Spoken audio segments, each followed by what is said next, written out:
ফের পুরাতন মালদায় উচ্ছেদ অভিযান চালালো মালদা জেলা প্রশাসন। সোমবার পুরাতন মালদার মহিষভাতানি অঞ্চলের আদিনা স্টেশন সংলগ্ন এলাকায় সরকারি জায়গার উপর জবরদখল হয়ে থাকা ক্লাবে উচ্ছেদ অভিযান চালায় প্রশাসন।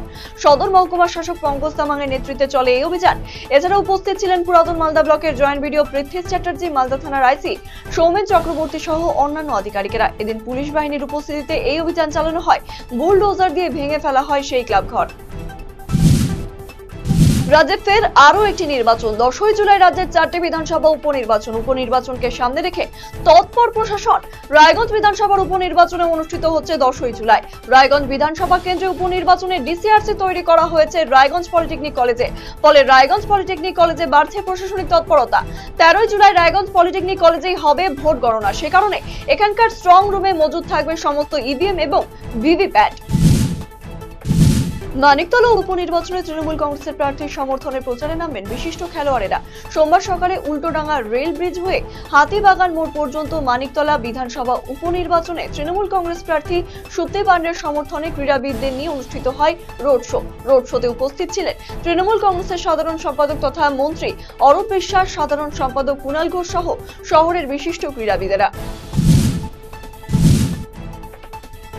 নকশালবাড়ির রথখোলা রথযাত্রার মেলায় আসার আগে নকশালবাড়ি খড়িবাড়ির রাজ্য সড়কে নির্মীয়মান সেতুতে ধাক্কা দিয়ে মৃত্যু হলো একজনের, আহত আরো 4 জন। অন্যদিকে গভীর রাতে খড়িবাড়ির বুড়াগঞ্জে নির্মীয়মান সেতুতে ধাক্কা দিয়ে দুর্ঘটনার কবলে পড়ে 2টি মোটরসাইকেল।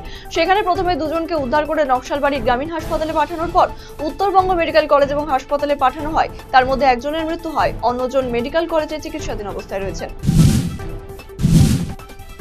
শতবর্ষ প্রাচীন দিনহাটার মা মহামায়া পাটের দুর্গাপুজোর প্রস্তুতি শুরু হলো কাঠামো পুজোর মধ্যে দিয়ে। পাশাপাশি রবিবার দিনহাটার মদনমোহন বাড়ি দুর্গাপুজোর কমিটি, শহীদ কর্নার সহ অন্যান্য জায়গায় পুজোর প্রস্তুতি শুরু হলো খুঁটি পুজোর মধ্যে দিয়ে। মদনমোহন বাড়ির পুজো কমিটির 125তম বর্ষের পুজো প্রস্তুতি শুরু হলো খুঁটি পুজোর মধ্যে দিয়ে। উপস্থিত ছিলেন উত্তরবঙ্গ উন্নয়ন মন্ত্রী উদয়ন গুহ, পুজো কমিটির সদস্য জয়ন্ত রায়, পুলক বসু সহ অন্যান্যরা। কর্তব্যরত নার্সের সঙ্গে দুর্ব্যবহারের পাশাপাশি মারধরের অভিযোগ সরকারি হাসপাতালের এক চিকিৎসকের বিরুদ্ধে। ঘটনায় পদক্ষেপের দাবিতে হাসপাতাল সুপারের ঘরের সামনে বিক্ষোভ প্রদর্শন কর্তব্যরত নার্সদের। অন্যদিকে এই বিষয়ে জানতে পেরে এদিন হাসপাতালে আসেন রোগী কল্যাণ সমিতির চেয়ারম্যান কানাইয়ালাল আগরওয়াল। হাসপাতাল সুপার দুপক্ষের সাথে আলাপ আলোচনার মাধ্যমে বিষয়টি মিটিয়ে নেবেন বলে জানিয়েছেন তিনি। স্কুল থেকে উদ্ধার একাধিক সাপ। গোটা ঘটনায় শোরগোল পড়ে গিয়েছে মালদা গার্লস হাই স্কুলে। জানা গিয়েছে এদিন স্কুলের নৈশ প্রহরীর ঘর এবং তার আশেপাশের এলাকায় সাপের হদিশ মেলে।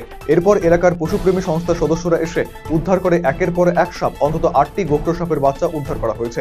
আরও সাপ থাকবার আশঙ্কা প্রকাশ করা হচ্ছে। শেষ পর্যন্ত বিজেপির মহামিছিলের অনুমতি দিল পুলিশ। সেই অনুসারে রায়গঞ্জ বিধানসভা উপনির্বাচনের প্রচারের শেষ বেলায় শহরে অনুষ্ঠিত হলো মহামিছিল। বিজেপি প্রার্থী মানস কুমার ঘোষের সমর্থনে এদিন দেবীনগর কালীবাড়ি থেকে শুরু হয় মহামিছিল। মিছিলে হাঁটলেন বিজেপি রাজ্য সভাপতি তথা কেন্দ্রীয় প্রতিমন্ত্রী সুকান্ত মজুমদার এবং রাজ্যের বিরোধী দল নেতা শুভেন্দু অধিকারী। এছাড়াও উপস্থিত ছিলেন রায়গঞ্জের বিজেপি সাংসদ কার্তিক পাল, প্রার্থী মানস কুমার ঘোষ, জেলা বিজেপির সভাপতি বাসুদেব সরকার সহ অন্যান্য নেতৃত্ব। কলকাতায় হানি ট্র্যাপের শিকার হয়ে অপহৃত এক যুবক, অভিযোগের ভিত্তিতে গ্রেফতার 4। উদ্ধার অপহৃত যুবক। ডেটিং অ্যাপের আড়ালে চলছিল এই হানি ট্র্যাপ। পাটুলি থানার পুলিশ ফ্ল্যাটে হানা দিয়ে অপহৃত যুবককে উদ্ধার করে এবং ফ্ল্যাট থেকে মহিলা সহ আরও এক ব্যক্তিকে গ্রেফতার করা হয়।